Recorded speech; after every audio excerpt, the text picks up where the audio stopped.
Yeah, oh my word, look at this. My interest is in the Queen actually in Egypt. For many years, Egypt has been like a giant treasure chest, packed with ancient marvels just waiting to be found. It's a land where history and modern life blend perfectly. Every grain of sand feels like it might hide something amazing. Recently, scientists unearthed the remains of a queen who lived 600,000 years ago, and it's not what you think. Who was this queen, and what mysteries were hidden within her ancient tomb? Join us as we unveil the shocking discovery by scientists in Egypt. Tomb of Egyptian Pharaohs. As the sun rises over the western bank of Thebes, a new week begins for the workers in the village of Deir el-Medina. Each morning, they bid farewell to their families and set off on a one-hour trek across the mountains to their workplace in a place we now call the Valley of the Kings. Today, the valley is world famous, especially for the tomb of the young pharaoh Tutankhamun, or King Tut, which was discovered in 1922. His tomb was found untouched and filled with treasures, yet despite the wealth inside, it remains one of the smallest and simplest in the valley. Tomb building reached its zenith about 40 years after Tut's burial, during the reign of Seti I. When Seti I ascended to the throne in 1294 BC, he took over an empire that was weak and struggling. Still reeling from the chaos brought by Akhenaten's rule, Seti I knew that restoring Egypt's traditional power and reviving its former glory, seen under Pharaoh Thutmose III, would be no small feat. A seasoned soldier and Egypt's top military leader, Seti approached the challenge with the discipline and resolve of a veteran. He devised a plan with two main strategies: military conquests and grand construction projects. One of Seti's greatest achievements was the grand hypostyle hall at Karnak Temple. This architectural wonder is like a massive forest made up of 134 gigantic columns, some as tall as a seven-story building. These columns are so thick that it would take 10 men holding hands to fully encircle one. The ancient Egyptians aimed to create an enormous open room, but they struggled with designing large interior spaces. To solve this, they filled the room with numerous columns to support the vast ceiling. In a hidden corner of Karnak, there's an unfinished column that shows how Seti's builders created these massive stone pillars. They began by filling the area around the column's base with mud and rubble. Then, they dragged rounded stone slabs up a mud ramp and stacked them layer by layer. Once they reached the top, they removed the dirt and polished the surfaces of the columns and walls. After all the dirt was cleared and the columns were smoothed out, they were left with perfectly crafted pillars.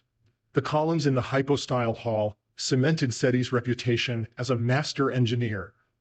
Meanwhile, Seti was also focused on restoring Egypt's northeastern territories, which had been lost during the Amarna period. To do this, he launched a series of military campaigns in Syria and Palestine, capturing Phoenician ports and trade routes.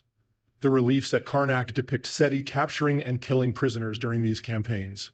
While his soldiers were spreading fear among Egypt's northeastern neighbors, his tomb builders were working on his eternal resting place in the Valley of the Kings. The process was as organized as an assembly line. First, a team of stonemasons carved the tomb from solid rock using simple copper chisels. They used oil lamps to light their work, and the amount of oil they used was carefully monitored. If they ran out of oil and wicks, it was clear they had worked the right amount of time. If not, it was a sign they might have been slacking. After the stonemasons finished their work, plasterers followed, covering the rough walls with gypsum and whitewash to make them smooth and ready for decoration. After the walls were prepared, several artists would come in to draw the master craftsman's design.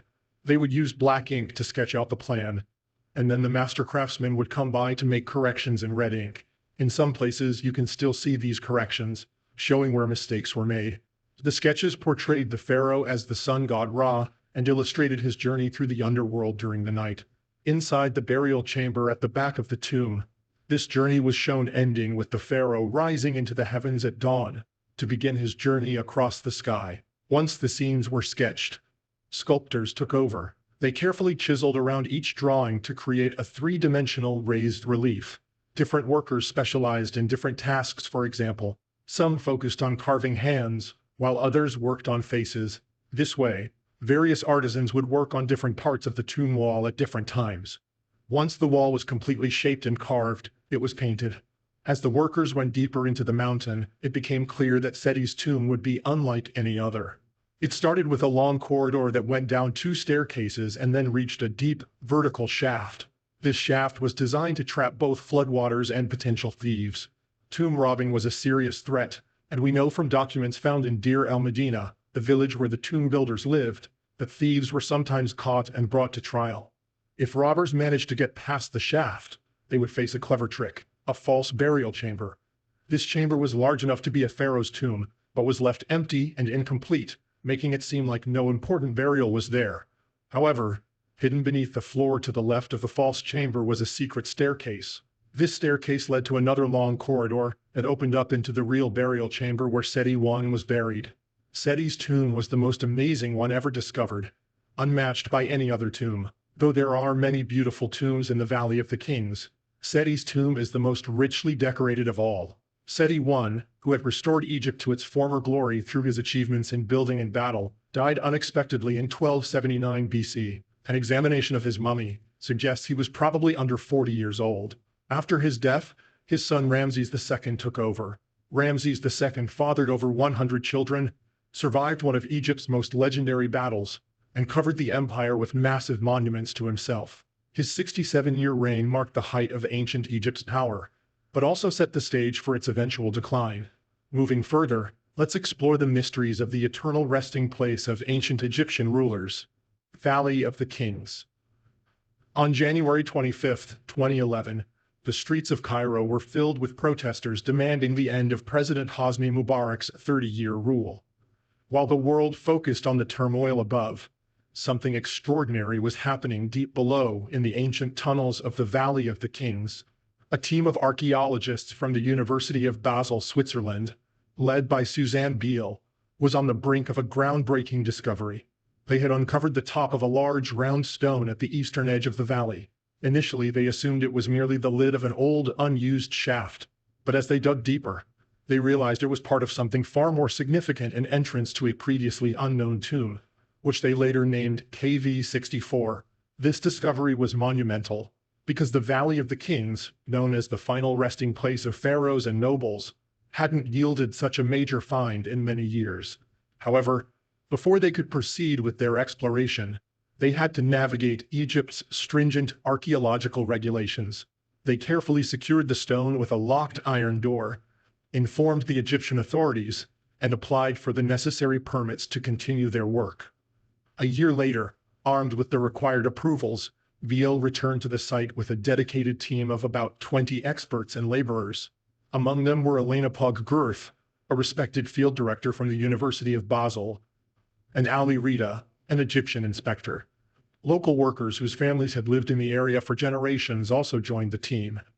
The air was thick with anticipation as they prepared for the meticulous work ahead. Each team member took turns lying on the ground, pressing their heads against the cool shaft wall, and reaching through a small hole near the capstone to capture photographs. These images were astonishing, clearly revealing the unmistakable signs of an ancient tomb. This tomb, untouched for thousands of years, held the secrets of a bygone era. Inside, buried among the rubble, they discovered a dusty black coffin. This rare artifact was carved from plain wood and adorned with large, bright yellow symbols that stood out boldly. The craftsmanship was so exquisite that even Biel, who had seen countless Egyptian relics throughout her career, marveled at the coffin's remarkable condition. The team also unearthed fragments of pottery made from Nile silt and pieces of plaster used by ancient Egyptians to seal tomb entrances. These findings, combined with the dating of nearby sites, suggested that the tomb was over 3,000 years old, dating back to the New Kingdom period, an era when pharaohs like Ramses II and Tutankhamun ruled Egypt. The symbols on the tomb indicated that it belonged to a woman named Nemes Bastet. Egyptologists and experts in ancient Egyptian history believe she was an important figure associated with the Amun Temple. Nemes Bastet lived during a vibrant period in Egypt's history when the country was a hub of cultural and religious activity, making her burial site particularly intriguing. For years, many believed there was nothing left to discover in the Valley of the Kings. This assumption began when excavation work first commenced there. In 1817, Giovanni Belzoni, an antiquarian from Venice, thought he had uncovered the last of the